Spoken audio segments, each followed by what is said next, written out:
Hey everybody, and welcome to this Monday's Basics of Electronic Banking. In this Basics of Electronic Banking, we are going to be discussing altered versus forged in the fight of the century when it comes to your checks.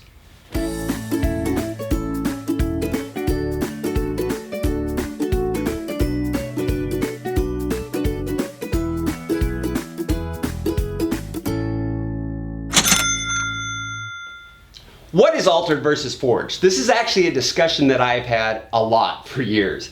I've worked many hotlines and I've overseen departments that worked hotlines in my career.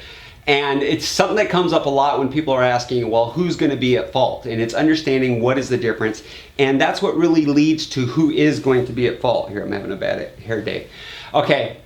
What we see here is altered versus forged. Now, what's an altered item? An altered item is where somebody has written a check and somebody else has taken it and they played with it. They're changing it around. They usually change like the dollar amount or they change who it's going to be paid to. So, imagine if it were written in pencil, they'd erase it and they'd rewrite in who they want it to be. But typically checks aren't written in pencil. In fact, checks are supposed to be written in blue or black ink only. And if somebody takes and let's say makes a $75 check into a $750 check, well, that'd be bad, especially if you were the check writer, right? That's an altered check. What's a forged check? Now, forged check means the check never existed. This is somebody who's creating more of a counterfeit check.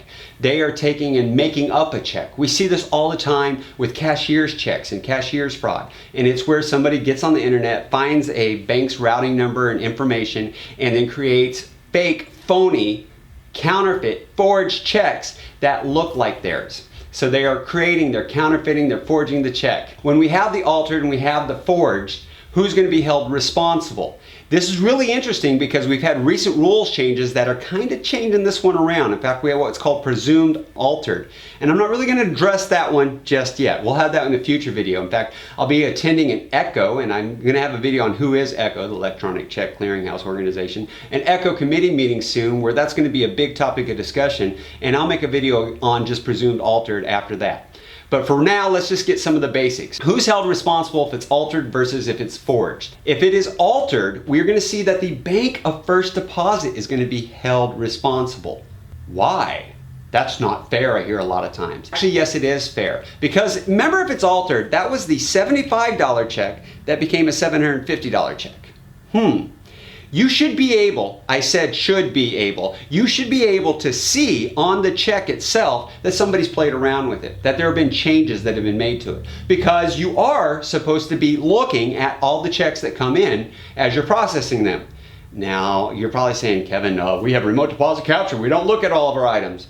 I know. Based on risk, maybe you should. Maybe not all of them, but some of them for sure. There should be certain thresholds. That's more of a risk discussion. I got videos on risk. I'm not going to get into that topic right now. You want to argue with me or get more information on that, put it in the comments below. We'll get to it later. For now, let's stick with if it's altered, it's the Bank of First Deposit.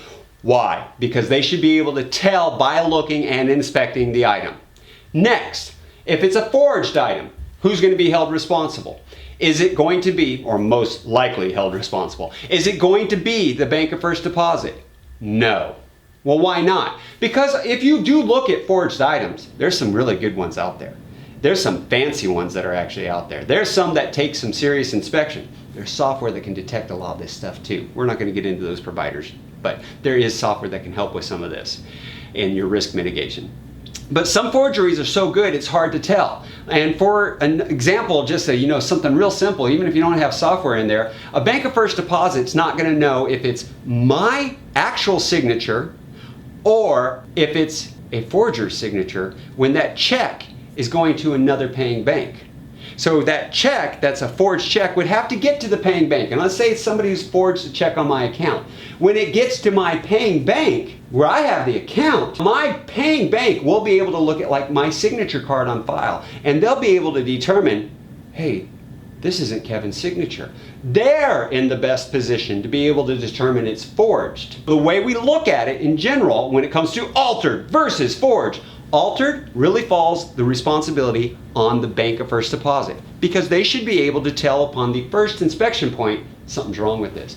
Whereas forged falls on the responsibility of the paying bank because they're going to be able to tell, is this the true and accurate signature? Is this even our check stock? And I've had videos that talk about things like positive pay and reverse positive pay, and they'll be able to know if it's even a good check that maybe needs to go back right away. That's a little bit beyond where we're in, but I just want you to know that that's available. So if you got any questions, got any comments on the altered versus forged talk, and like I said, future video on presumed altered will be coming, let me know. Put it in the comments below, send me a message, email me, kevin@paymentsprofessor.com, but get your information to me. I appreciate your time, hope you learned a lot from this video, and look forward to seeing you in future sessions.